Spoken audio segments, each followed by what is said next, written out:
Hey everyone, it's Desiree, and I am here with Spellbinders, and we are again going to create our 10 cards from their card kit of the month for September, and it is called Whimsical Forest. So first, as always, let's look at what your kit will come with. So as always, you get the card that tells you what's in your kit, gives you a little bit of inspiration and some other ideas when you're making your cards. Your cardstock, you get a dark blue, a green, a bright blue, an off-white, a white, a yellow, a dark pink, a gold, and a deep maroon. You get these fun 3D puffy stickers. You also get these 3D, they're very dimensional die cuts that are also with stickers, foam dots. As always, you get your 6x6 paper pad. Now again, this is a paper pad. It's probably, I'm going to say, just under 65 pounds for each of those sheets. I could be very off with that, but this is not a thick cardstock. All right, so these are great for layering, adding different patterns to the front of your cards. These are all of the designs that you get, and you get 2 of each of these designs within this paper pad. You also get your 10 card bases and also your 10 envelopes. These are standard A2 size card bases, which are 4 1/4 by 5 1/2, and they are side folding. Unless you make a landscape card, then they're top folding. You get your double-sided foam square, you get your double-sided tape, you also get a packet of sequins in different shades of blue. You get this wonderful die-cut pack with leaves and mushrooms and flowers, and then of course the original die pack. For those of you that know, I love these die packs. They are awesome. I love layering and collaging. So these are just always right up my alley, just to use the different shapes, and these come with sentiments. So there's so many possibilities here. They come with the 10 cards and envelopes, but you can make so many more. This is the stamp set, very adorable. And then here is your die set. So what is great, you get a die for most of the images. You also get that frame. You also get the die for the sentiment. So it does fit on that. So that's a plus as well. So let's get started in our cards. So for card number 1, I did a lot of the prep work offline. I do all of my cutting. And also I even added in putting on the adhesive on the panels for the front of the cards. So I do like to use the double-sided tape when it comes to the pattern paper that I'm using. I do like to also pull in my liquid adhesive. That is kind of my adhesive of choice. But I do feel that their double-sided tape is extremely strong, so I used it on each side of this piece just to add some gold borders on the edges, and I'm just going to trim that pattern paper up just to make it even, and then that is going to be the panel that sits on top of my card base. Going to add some more adhesive to that, and I do use my a craft pick to pull off the release paper. I do find it's easier. I'm going to use the grid on my mat that I'm using, just so that I can get that as equal or centered as best as I could. I'm going to pull in my ruler, and I'm actually going to tape it down to make sure my sentiment is straight. Those letters for the word hey are individual, and I will knock that ruler all over the place. So I'm actually going to use that to help me place those down. Yes, I do this very rarely, but I figured let's give it a try. I am one that these are handmade cards. It is okay that things are wonky, things are not straight. I think it adds to the character of the card. But that's just me. I'm going to lift up that beautiful sentiment, and I'm going to put that die cut right behind it.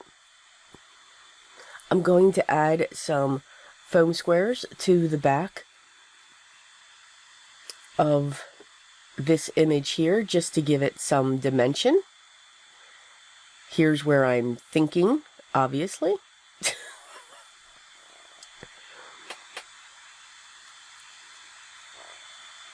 And then I'm just going to add another image as well. And again, propping those wings up so that they have the dimension.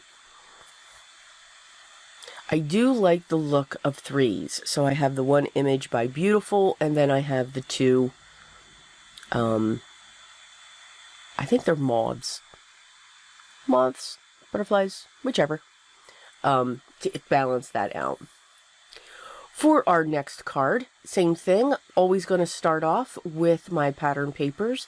I cut a piece of the solid cardstock to 4 1/4 by 5 1/2, and then I've cut down some other pieces of pattern paper. Now again, I do not measure, I just cut down. I know what my bases are. I do like to put those two on an angle from each other. Very rarely do I put something at a 90-degree angle. I don't know, it's just something that, you know, wonky's good. Wonky's very good.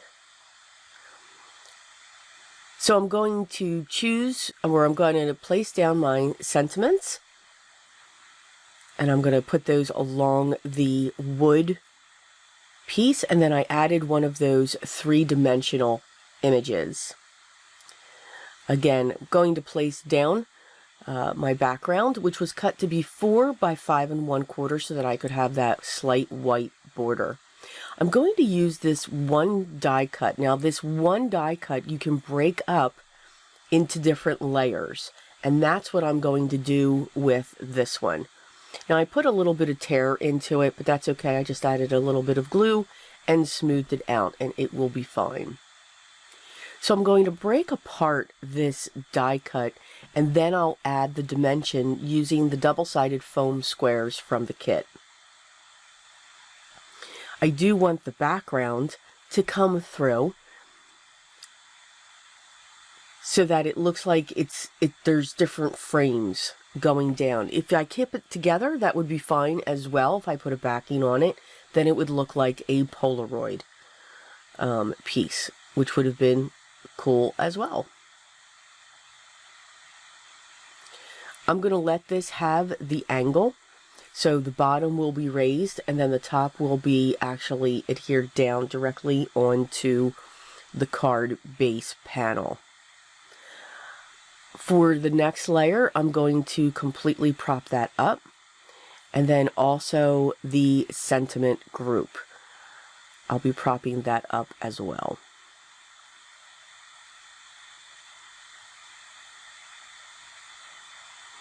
So I'll be using my liquid adhesive for the finer parts.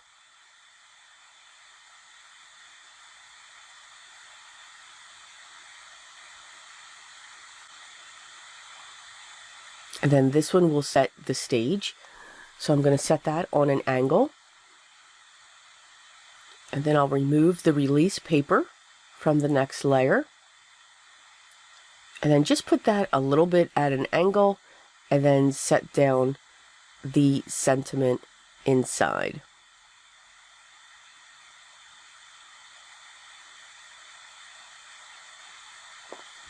I'm going to add some of the sequins.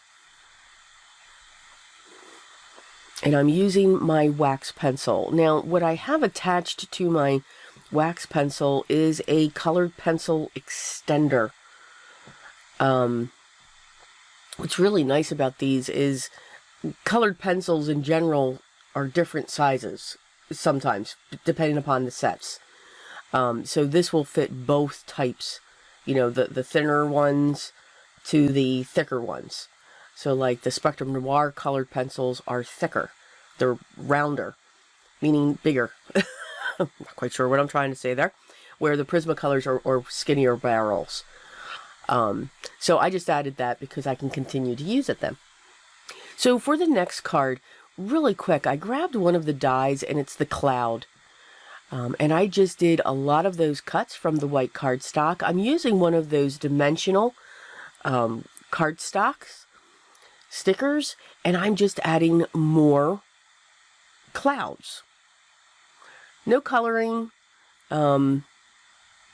just adding that to the background since I cut a piece of the dark blue cardstock. So again, just adds a little bit more of an accent to the background. And to each cloud, I'm going to add a sequin. And again, that'll help just to give it a little bit of shine. And I'm using the light blue from the pack.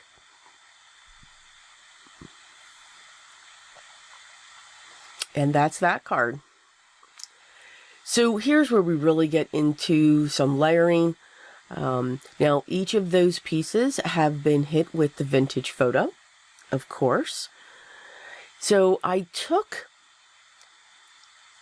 a lot of the die cuts, or some of the die cuts, and then there was that piece of pattern paper where it had all of those check registers and different types of papers, those that we would put in our junk journal, or those that I put in my junk journal. So I'm going to line those up along the bottom of this page. I'm going to give the press and seal a go again. I just don't have luck with this. I don't know if I just really press too hard, but my papers always seem to shift or get stuck to it. So using that to pick that up so that I could keep that layering that I wanted. And then I'm going to, when I turned it over, I added my liquid adhesive. Then I'm going to carefully tear that off, which worked, and then see which ones moved or which ones were not glued down because they were covered up. And then I'm just going to add some of the glue to them. I'm going to clean up my mat there because I got glue everywhere, as I always do.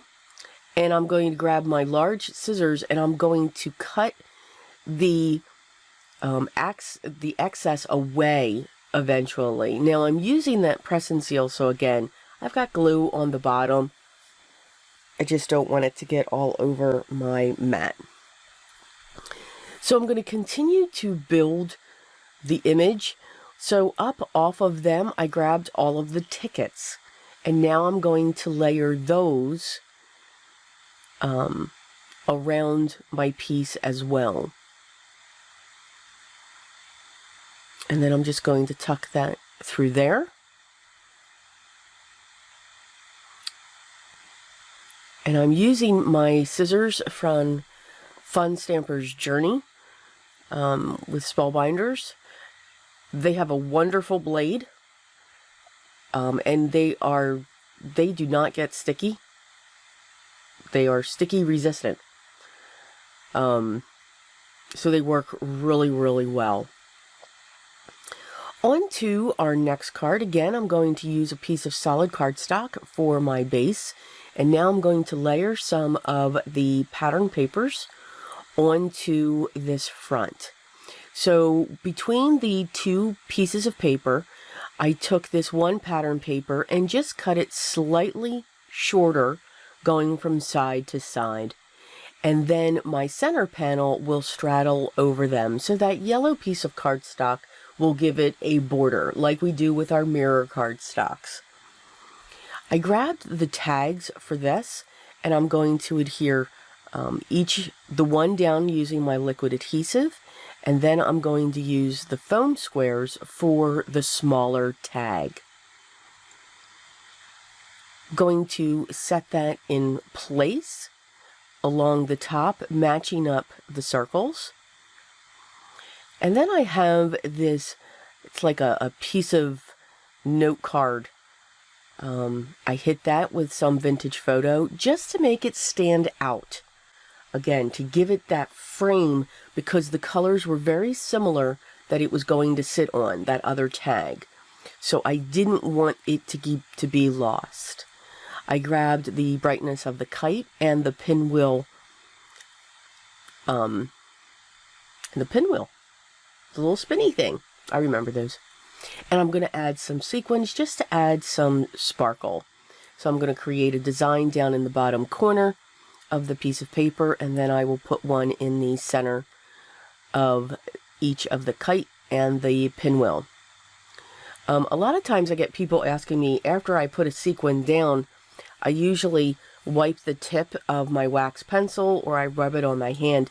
Sometimes there's glue that gets on the wax pencil, and I'm just cleaning that off. I'm not doing anything specific. It's kind of like a habit now. So even if it's not there, I still do it. Again, I'm going to pull in my ruler and I'm going to set up my sentiment. Now again, these words are broken up, so I'm just going to stretch that across the page. And I'm actually going to use those lines as well. So, yay me, second time I did that. And now I'm going to add the flowers. Again, I did put vintage photo around these flowers just to make sure that they stand out a little bit. Now, they would have no problem standing out on their own because of the color. But again, for me, the vintage photo just helps to frame each of those individuals. It goes with every color. It's very odd, but it does. Now again, you could use any color that you would want. You could use another color if you choose. You could use gray. Gray would just be fine as well, and gray's a natural shadow. That's what I look at when it comes, or that's how I look at vintage photo. It just helps to pull those items out so that your eye will visually see them. For our next card, I fell in love with the two little tiny critters there. Now, one was a 3-dimensional, and then the other one was from the die cut pack, along with the sentiment that I'm going to put on the card. So I grabbed the same pattern paper as what is on the 3-dimensional image. I'm going to add some foam squares to the banner, and I'm going to set those images in behind the banner. It's another way that you can ground your images, just to have them sitting on something. Now again, you can have them where they're just on there. Some people do look at that and say, okay, they're floating. Well, that's okay. So I'm just going to tuck them in behind that, and in no time we have our card. So that's what I also love about this kit. You can go from simple designs or simplistic look, clean, or what I'm about to do here, very involved. But I absolutely love this. So I have created my base, and I've also taken another piece of cardstock, and I did use my square dies to cut one and make a frame. I'm grabbing my double-sided foam tape, and I'm going to build this up. Now, I'm not making a shaker card. Just saying. So once I have that cut down, excuse me, I'm going to make sure, or I made sure that everything was the same size, from the piece that's on the left to the one that's on the right. Now, I'm going to grab the base, the one with the maroon border here, and I grabbed all of the leaves. So what I'm going to do is I'm placing those leaves down on this piece. Yes, they are extending out. of this panel, and that's okay. So I'm just layering these around. You can tell some of them are sticking straight in, some of them are on an angle, the majority of them are on an angle. But I'm just looking to create this border to go around. The only thing that's going to have a dimension is this frame. I'm going to come in and very carefully pick up those images, but I didn't want it to stick down onto that border yet, so just gently tapped. Now I'm going to press those down. I'm going to trim along this side now, just to make it even. This is going to help me see, okay, where do I need, or where do I want to fill in? How do I want to fill in along this frame? Now, I'm sure there's an easier way to do this. I always have these ideas and then figure out this way to do it, but this was easy. It really was. It's just something I was thinking of.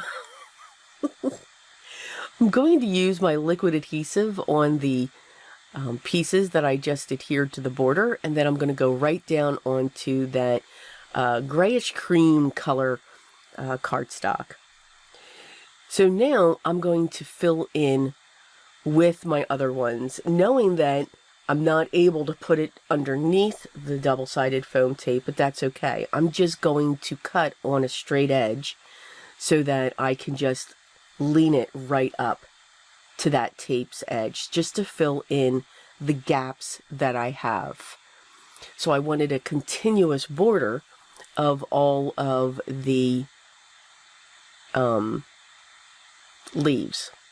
Grabbed a couple of the acorns, popped them in down on the bottom, and that is our frame. So looking at this, I said, okay, doesn't really need a sentiment. Sometimes I don't add a sentiment to my cards because they don't need it. I can make my note, because they turns that into a note card when I put my message inside. Instead, I grabbed the hello stamp from the stamp set and stamped hello. So this is the beauty of this one. Totally did not realize I did not hit record. So this is what this looks like. I used the die, created the frame layers, cutting it 3 times, and then doing the same thing with the hello. So I apologize for that. I do hope everybody enjoys the cards that we made today using the Spellbinders card kit of the month for September. And again, it is called Whimsical Forest. As always, here are the cards in review in normal time so that you get to really see all of the little tiny details as best as I can be showing you here on the video. Again, all of the links to the Spellbinders gallery, their blog, to their subscription page, to the club value page. You know, make sure you look at those. There's some special offers always. Sometimes they are giving away free stamps or giving you special discounts on certain items. So make sure you check that out so that you don't miss on any special events that they may be having. If you have any questions, make sure you leave those down below and I will get back to you as soon as I can. I hope everyone is having a wonderful day. Continue to enjoy, continue to stay safe and healthy. But remember what's most important to me. Just even if you just do it a little bit. Always be creative, everyone. Till next time.